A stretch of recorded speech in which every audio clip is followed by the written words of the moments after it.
तो हेलो बच्चों, क्या हाल चाल है। आज मैं आपको एक्सरसाइज 1.3 कराऊंगी। ठीक है। इसमें सबसेट के बारे में पूछा गया है। सबसेट का एक मैं रिकैप आपको दे देती हूँ। सबसेट होता क्या है?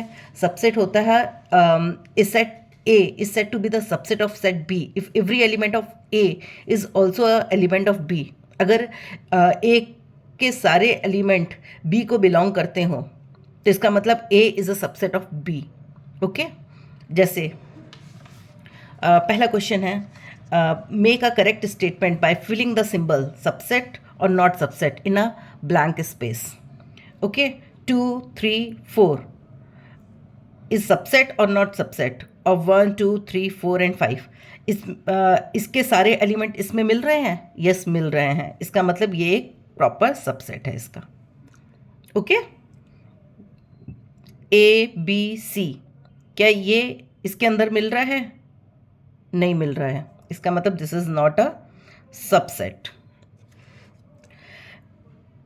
X such that X is a student of class 11th of your school is a subset or not subset of X such that X is a student of your school। अब आपके school में जो students होंगे class 10 के भी होंगे, class 11 के भी होंगे, क्लास 12 के भी होंगे। और आपको ये बताना है क्या क्लास 11 के स्टूडेंट्स जो हैं आपके स्कूल के अंदर आएंगे? यस, स्कूल का ही पार्ट होंगे ये। इसका मतलब ये इसका सबसेट है। ओके। नेक्स्ट है x such that x is a circle in the plane. Plane में एक सर्कल है, ये क्या सबसेट है? X such that x is a circle in the same plane with a radius 1 unit. नहीं होगा, क्योंकि इन्होंने दे रखा है क्या पूरा जो आपका प्लेन है, प्लेन ऑफ अ सर्कल है, क्या एक यूनिट का? अगर ये उल्टा होता कि अगर एक यूनिट ऑफ सर्कल बोला जाता है इसको बिलोंग कर रहा है, वो सबसेट होता तो यस मान लेते। लेकिन ये इसका अपोजिट लिखा है, यानी कि ये इसका सबसेट नहीं है। X is a triangle in a plane and X is a rectangle in the plane। नहीं, इट्स नॉट अ सबसेट, क्योंकि ये ट्राइंगल है, ये रेक्टेंगल है, तो इसका ये तो सबसेट हो ही नहीं सकता। नेक्स्ट है x such that x is a equilateral triangle in the plane. X is a triangle on a same plane. हाँ, एक ट्राइंगल होगा। ट्राइंगल इक्विलैटरल भी हो सकता है, राइट एंगल भी हो सकता है, या कोई भी हो सकता है। ये इसका सबसेट होगा। Yes, it's a subset. Okay. इसको तुम आप ऐसे समझ सकते हैं, इस जो ये है इसके अंदर पूरा समझ आना चाहिए। ठीक है। तो इक्विलैटरल इसका पार्ट है एक ट्राइंगल का। X is a even natural number dash x is an integer. क्या इंटीजर का पार्ट है हमारा natural number, even natural number? Yes, integer में हमारा नेचुरल नंबर भी आ जाता है, होल नंबर भी आ जाता है ना। तो इसका मतलब ये इसका सबसेट होगा। नेक्स्ट क्वेश्चन है, examine whether the following statement true और फॉल्स। ए बी ब्रैकेट के अंदर है is not a subset of B C A. क्या ट्रू है या फॉल्स है? ये तो फॉल्स है, क्योंकि ये इसका सबसेट होगा, यानी कि ये फॉल्स है, क्योंकि ये दोनों चीज़ें तो इसके अंदर है ना। इसका मतलब ये फॉल्स है।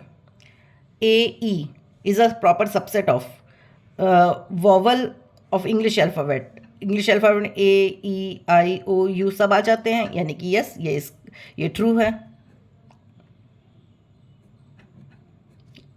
इसका सबसेट होगा ही होगा। 1, 2, 3 इज अ सबसेट ऑफ 1, 3, 5। 2 तो है ही नहीं इसमें, इसका मतलब ये फॉल्स है। ओके।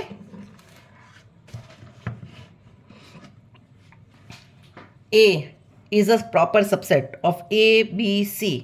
क्या इसका सबसेट है? यस, ये इसका सबसेट है। ए बिलोंग्स टू, नो, ये बिलोंग नहीं। अगर ये इस तरीके से लिखा होता A belong to A B C, तब ये ट्रू हो जाता, लेकिन ये तो लिखा नहीं है, इसका मतलब ये फॉल्स है। ओके। आपको बिलोंग टू में एलिमेंट बिलोंग करते हैं, इसमें इसके सबसेट बिलोंग करते हैं। ओके, नेक्स्ट क्वेश्चन है x is an even natural number less than 6। Even natural number less than 6 में क्या क्या आ जाएगा? 2, 4। ओके, और x is a natural number, natural number के अंदर ही ये सारी चीजें आ जाएंगी, इसका मतलब ये ट्रू है। Okay, next question number 3, let a is equal to 1, 2, 3, 4, ये ब्रैकेट के अंदर दे रखा है, एंड 5, ये भी एक एलिमेंट है इसका। Okay, which of the following statement are incorrect and why? 3, is a subset of A. क्या इसका सबसेट होगा? नहीं, इसलिए नहीं होगा कि अगर इसकी बाहर एक और ब्रैकेट लगा होता तब ये इसका सबसेट होता। सबसेट को हम इस तरीके से लिखते हैं, ये तो इसका एक एलिमेंट है, तो ये इसका सबसेट नहीं होगा, यानी कि ये फॉल्स है। ओके,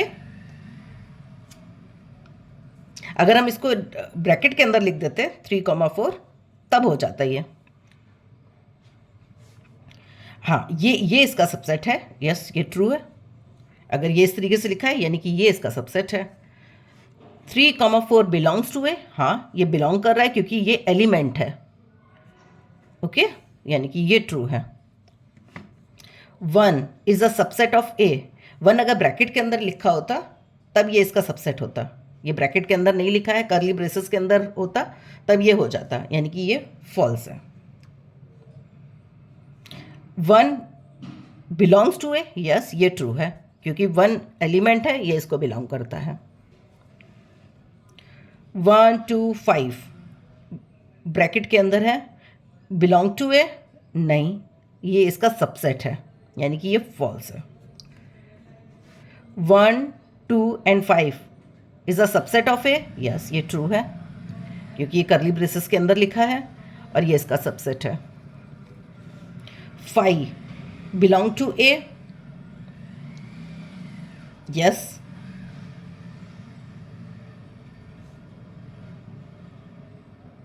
फाइव नहीं है, नहीं, ए इसका एलिमेंट नहीं है, यानी कि ये फॉल्स है। 5 इज अ सबसेट ऑफ ए। हाँ, 5 जो एम्प्टी सेट होता है, हर एक सेट का सबसेट होता है। यस, ये ट्रू है। 1, 2, 3 is a subset of A. No, it's a false क्योंकि 3 एंड 4 एक एलिमेंट है, तो 3 अकेला आ ही नहीं सकता कभी।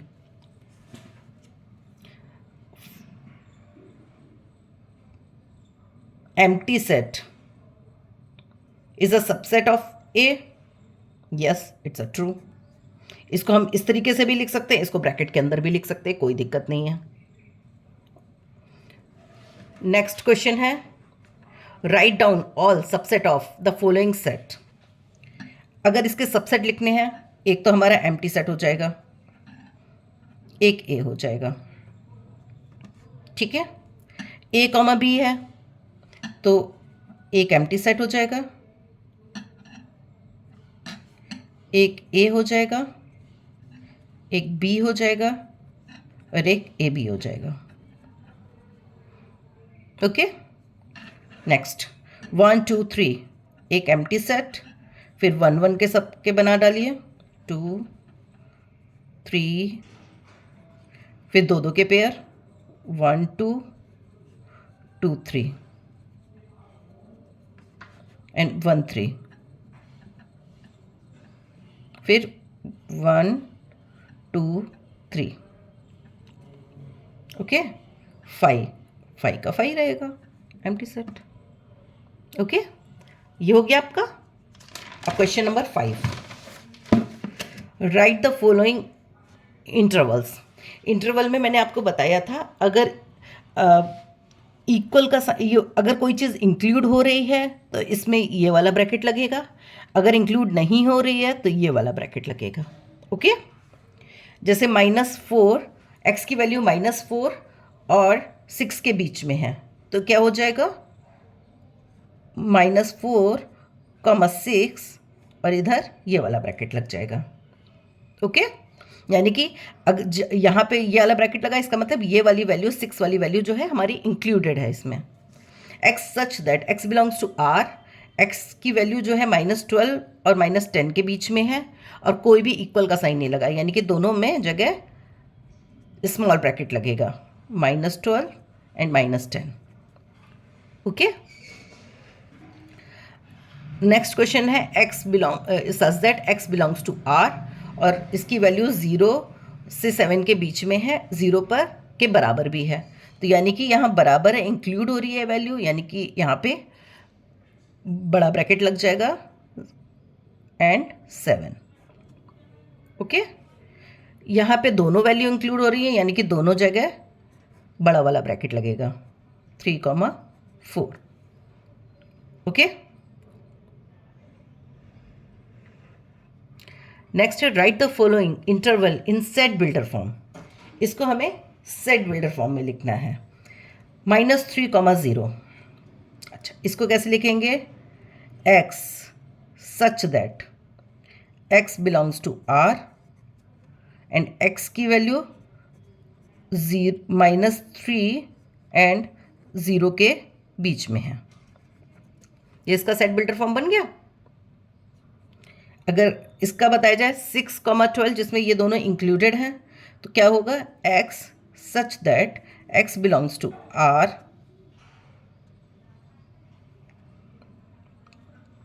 एंड x की वैल्यू जो हमारी है 6 और 12 के बीच में है, और ये दोनों ही इंक्लूडेड हैं क्योंकि ये दोनों ब्रैकेट जो है हमारा बड़ा वाला लगा है। ओके ओके, नेक्स्ट है 6,12। यहाँ इस साइड बड़ा है, इस साइड छोटा ब्रैकेट लगा है, तो क्या हो जाएगा? x such that x belongs to R, x की वैल्यू 6 और 12 के बीच में है एंड 12 के बराबर भी है। ओके, क्योंकि यहाँ पे इस साइड ब्रैकेट लगा है। नेक्स्ट है हमारा -23,5।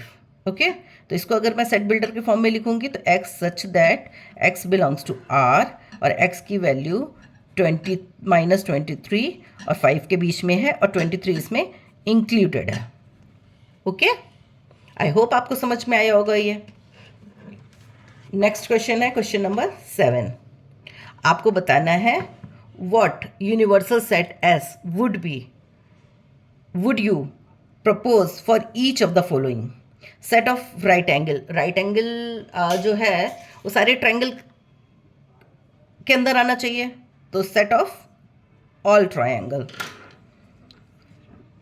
सेट ऑफ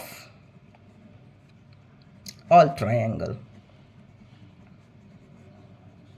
अगर इसका बोला जाता सेट ऑफ आइसोसेलेस ट्रायंगल, इसका भी यूनिवर्सल सेट यही होना चाहिए क्योंकि ये सारी चीज़ें एक ट्रायंगल के अंदर आ रही है। Okay, set of all triangle, ये इसका यूनिवर्सल सेट हो जाएगा, ये आपको सोचना है। ओके, नेक्स्ट क्वेश्चन है given the set A 1 2 3 4 5, B है 2 4 6 and C has 0 2 4 6 8, which of the following may be considered as a universal set S for all three A B C? Okay, इन सब के लिए कौन सा यूनिवर्सल सेट होगा जिसमें ये सारी चीज़ें आ जाएं? ये सारी चीज़ें क्या इसमें आ रही हैं? 0 1 2 3 4 5 6 नहीं, 8 तो नहीं आ रहा है, इसका मतलब ये नहीं हो सकता, 5 हो नहीं सकता। नेक्स्ट वाला 0 1 2 3 4 5 6 7, हाँ ये हो सकता है क्योंकि इसके अंदर ये सारी चीज़ें आ रही हैं। 1 3 5 भी आ रहा है, 1 3 5, फिर 2 4 6 2 4 6 ये भी आ रहा है, 0 2 4 6 8 0 2 4 6 8 ये भी आ रहा है, यानी कि ये वाला होगा। ओके, आपकी एक्सरसाइज 1.3 ओवर हो गई है। आई होप आपको समझ में आया होगा। Thank you so much. Next exercise आपको कल बताऊंगी।